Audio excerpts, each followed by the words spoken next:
projet s'adressait aux adultes, mais par ricochet, c'est bien sûr et assurément le désir de s'investir, chez les élèves, le désir à apprendre, le désir à venir à l'école qui nous a animés ce matin. Concrètement, une équipe de professeurs se porte volontaire pour, en doublette, avec la mixité des disciplines obligatoires, l'interdisciplinarité, dans une succession de co-observations, de débriefing, d'échanges de pratiques et d'amélioration des gestes professionnels.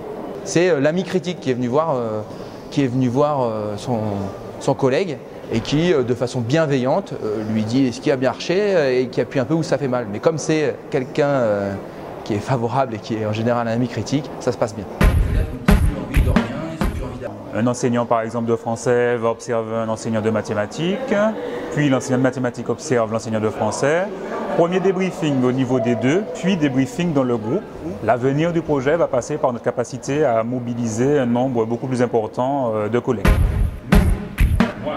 Notre projet s'adresse aux adultes, puisque c'est entre adultes qu'on travaille. Mais évidemment, par ricochet et in fine, complètement in fine, c'est pour améliorer le plaisir à travailler, à s'investir des élèves. Le vent de fraîcheur didactique, l'espèce de remise en question professionnelle nous a convaincus que c'est salutaire.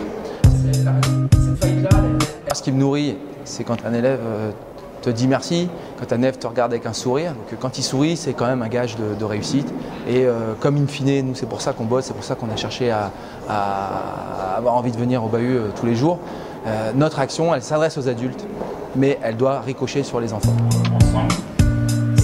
Casser l'isolement, on a un peu développé là-dessus, face à la classe, dans l'équipe, au sein de l'établissement. Et vraiment, je crois que ce projet, c'est un bon projet pour ça, parce qu'on se retrouve en équipe, parce qu'on travaille ensemble. Oublie tout ce que tu as appris en formation initiale. Là, c'est une nouvelle approche de la formation continue.